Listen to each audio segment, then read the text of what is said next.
does. So we're just going to go right into it, CJ. So how did you get into this work? Well, I come from a family of healers. My grandfather was a prophet. My mom, she has energy of she has the energy and gift of visions. So it pretty much runs in the family. Um, that's the natural way. That's what I think. Like true psychics and true mediums and true, it runs in your bloodline, runs in your DNA. So I pretty much come from a family of people with gifts. So a So would you natural, call them mystics? well, you can say mystics, magical people, Okay. people of the spiritual realm that have come here to change this paradigm that we're in. So I come from a family of people with gifts.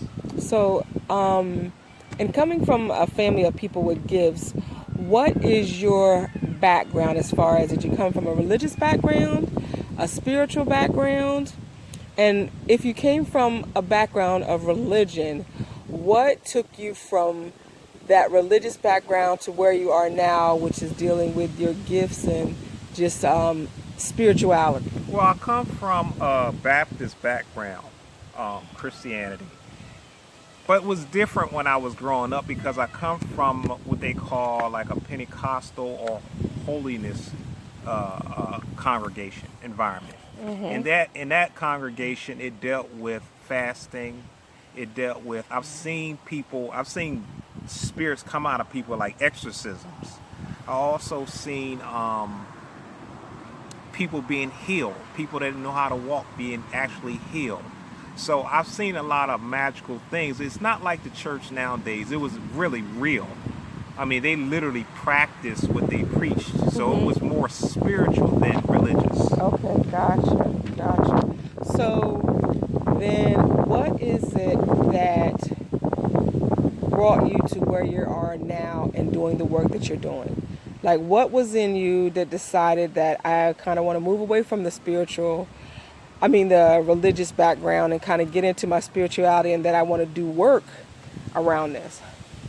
What happened? Is there a moment or is a situation that happened that you can tell us about? It was a series of moments, but basically, with religion, it confines you in a box. So what I decided to do was, the more I started studying, first of all, my art, I was a natural artist, so from being a natural artist, I started looking into Egyptian, the hieroglyphics, then I started looking to the Mexico, the Olmecs, and their artwork. And their artwork is tied in with their spirituality. So because it's tied in with their spirituality, it made me go deeper into my spirituality through art. So I use my art as a medium to connect the two together.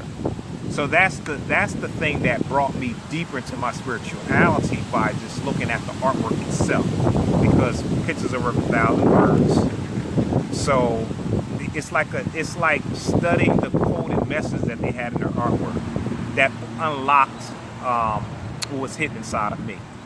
Okay. Yes. Okay. That's beautiful. Okay, so what is it that you want people to know about you and the work that you're doing?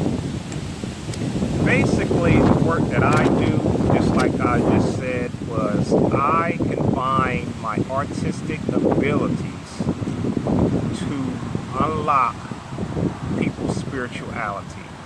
And I use it through my sketches, I use it through my paintings, I use it, and what I do is I use my psychic ability, but I mix the two with my artistic ability to infuse both, so people can see, like I said, pictures worth 1,000 words, so people can see the tangible reading inside the artwork.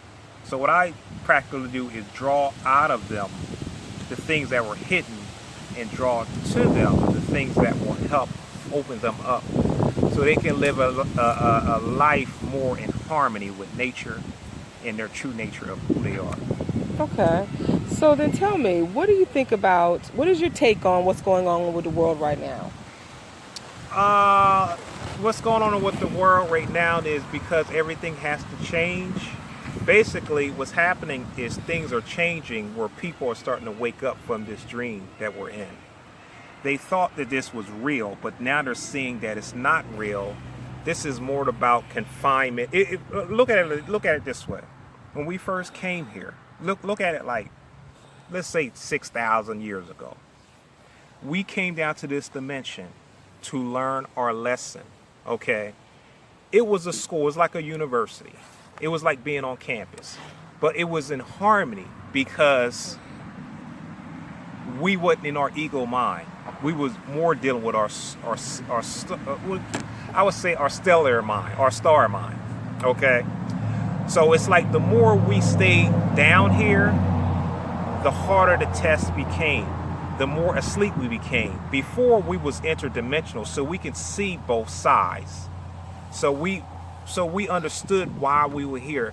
The longer we stayed here, it's kind of like the veil start to cloud our judgment, our mind, where we can't see clearly of why we came. So we start to believe this is real, and that's a fantasy. So what's happening is, it's like the veil is being lifted now, and you're starting to see into other worlds where we came from before. It's like we're going back to the beginning. Whereas other forces that don't want you to see the veil being lifted, so they're trying to distract you to keep you focused on this dimension. So the more you know of where you came from, and you know the true reality of the star systems where you came from, therefore you will study your tests, and you will focus on your tests and understand why you're here, and then you will leave and won't come back. So that's the whole thing. We're all here in school to learn our lesson of why we chose to come here in the first place, to experience our existence. The more you focus on why you're here, the easier the test is because you're focused. There's no distractions. This is what's going on now. This change is necessary. It has to happen, even though it seems brutal and it seems crazy. The craziness is twofold. So the craziness is happening to shake you up. It's kind of like in deep sleep. You need to catch a flight somewhere to Bermuda, Bahamas, wherever, Cancun. But you're in a deep sleep, but the person is shaking you. Wake up, wake up, wake up. Now, when you first wake up from that dream, you're like, why you wake me up? But then it's like, oh, I forgot I got to take this flight to go to Bahamas. So now you're happy. You realize, okay, wow, thank you for waking me up. That's where we're at. At first, when you first wake up, it startles you. So you kind of pissed off that they woke you up from the sleep. But then you realize you got to catch this flight to go to paradise, where we're all going, okay? So in the end, you're thanking the person for waking you up. And that's the part that I play. So how do you think this is all going to end? This is going to end beautiful for those that are,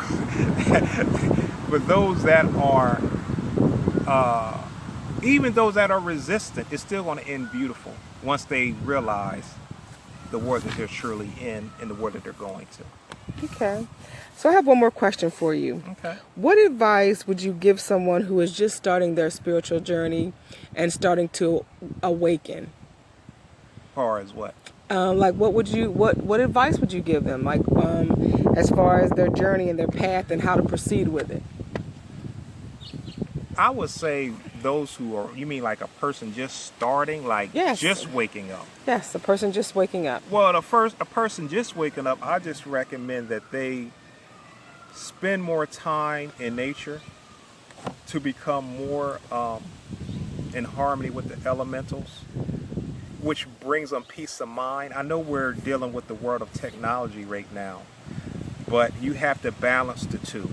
The more you're in harmony with nature, the more you become one with nature, meaning that eat more more plant-based fruits, raw fruits, vegetables. The more calmer you are, the more you receive the light code transmissions that's coming to you from star systems, the sun, and the plants. So I would say to be more simple as things get more chaotic, and that's the more simple you are, hummingbird, the more simple that you are, the more you receive the messages, and it'd be more, you will, it'll be easy to assimilate the message that you're getting, and it'd be more in peace and harmony. Okay. Well, I thank you for taking this time to answer my questions. And I wish you the best of luck in your No spiritual luck. journey. I don't believe in luck. Well, Laboring, what did your program say? Laboring under, what's that luck? Laboring under complete knowledge. Okay. Well, I wish Correct you knowledge, I'm much sorry. success Uh-huh. and moving forward with your work to help people. So I thank you so much for taking this time to answer the questions, and have a wonderful day. Thank you.